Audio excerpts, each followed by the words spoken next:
Hey everybody, welcome back. All right, so we are continuing work on this 1991 Indy 500.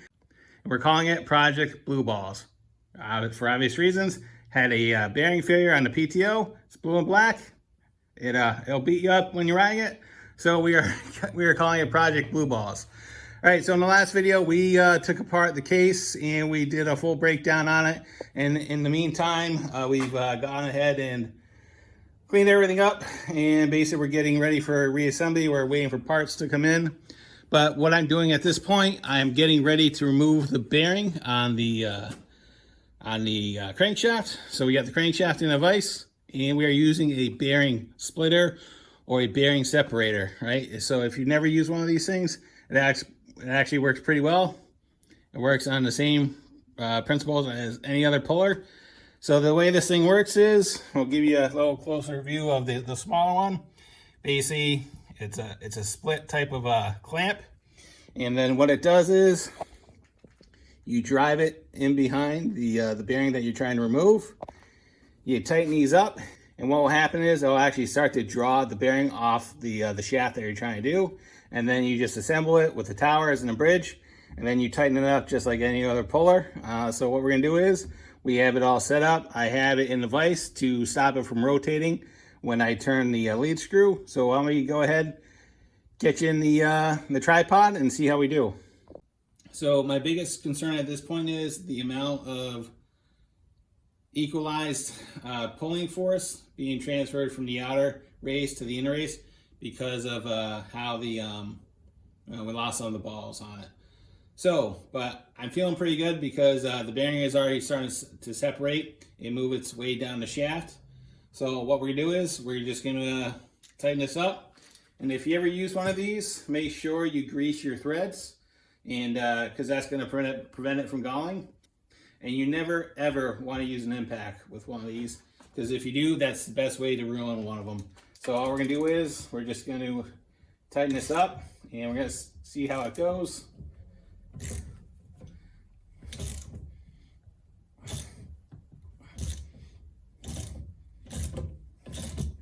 It's coming right off.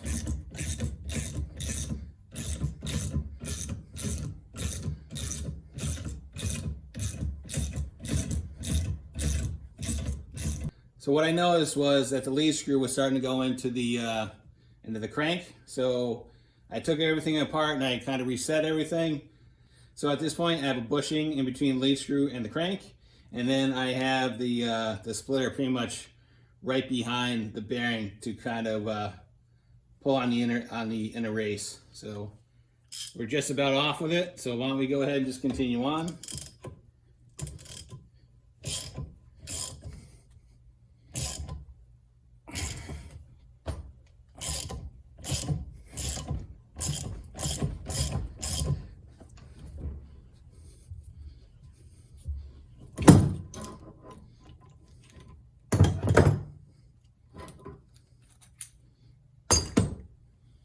There you go, bearing's off. All right, so what I'm doing at this point is, I'm going to cut the outer race apart from the inner race of the bearing. And the reason why is, I want to use this as my driving mechanism to put the new bearing on the crankshaft, because I've been looking around, and the only socket that I have that's going to be large enough to go over the crankshaft is going to bottom out pretty close to what the bearing is. So what I'm gonna do is, like I said, I'm gonna cut the outer race on the bearing, and then it'll give me access to this guy. And then what I'm gonna do is, I'm gonna slit the inner race so it'll expand so it doesn't get stuck on the crankshaft. So if you're ever doing something like this, if you're grinding around the crankshaft, make sure you cover it so you don't get any shit in the bearings.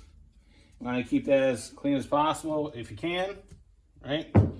Right, so what we're gonna do is get some safety glasses. All right, here we go.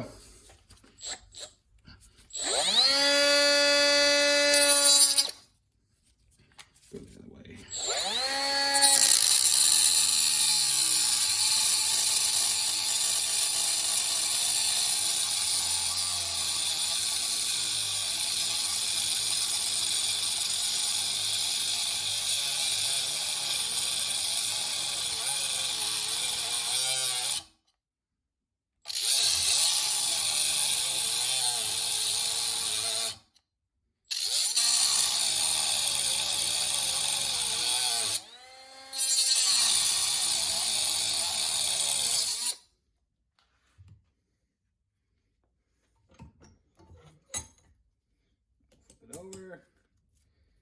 falls out of the way.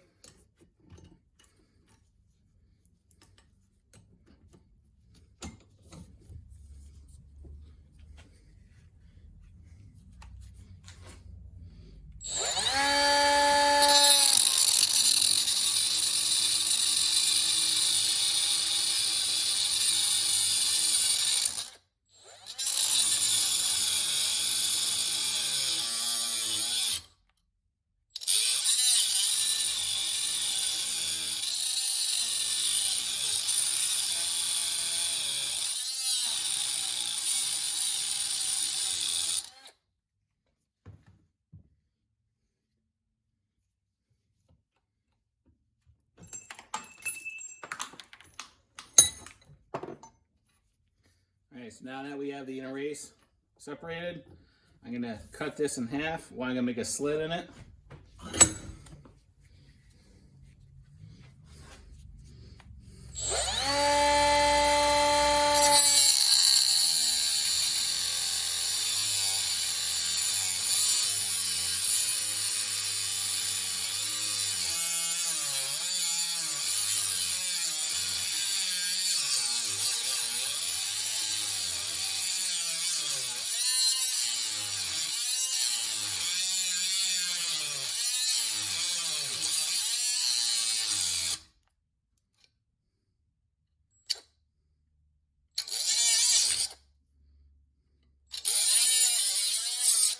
Alright, so at this point, we're ready to drive the bearing onto the crankshaft.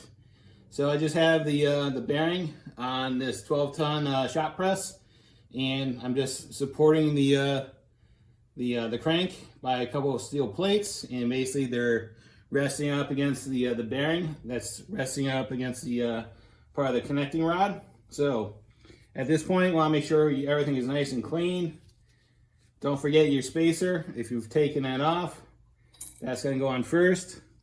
Then you're going to take a new bearing. So on these Polaris bearings, if you can see that, there's an anti-rotation pin. And on this orientation, it's going to go up. So we're going to put that down. And then we're going to take our inner race. That's going to be our driving tool. And then we're going to put our socket there. So now, all we're going to do is we're just going to start using the shop press to drive it down.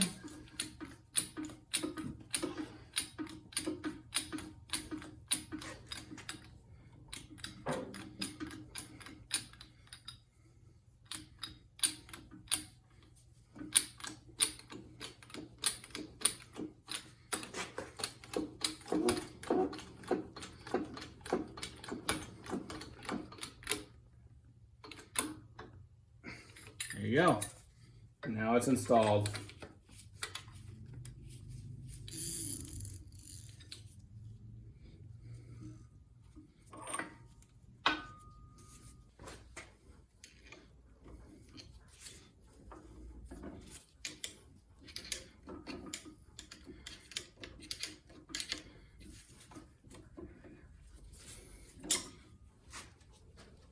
All right, so there you go. The replacement of these bearings, as long as they're the ones on the outside, it's not that complicated. You can do this on your own. When it gets into the inner bearings, that's a little bit more of a challenge, because then you have to separate the connecting rod assemblies from the center and then take everything apart, and then it gets a little bit more complicated. I'll be honest with you, if you're at that point where you have bad bearings on the inside, you're better off to either to send it out or get another crankshaft, because it gets to the point, return on investment, because to buy the tooling and everything else, it doesn't make a lot of financial sense. So, but yeah, so this one is all set to go. The only thing we have to do at this point is we have to do some cleanup on the cases, and then I still have to get that stuck stud out. So then once I get that out, we can start the reassembly of the engine, right? So at this point, we're gonna end this video, and then once I'm ready for the reassembly, we'll go into a lot of detail, step by step, as far as what you need to do, what you need to look out for. Real basic stuff as far as putting it back together. But a lot of it is being cleanliness and making sure everything's all set to go. All right, so if there's any thoughts, questions, concerns, whatever they may be, go ahead, drop me a comment, and I'll get back to you as soon as I can. And as always, thanks for watching, and have a great day.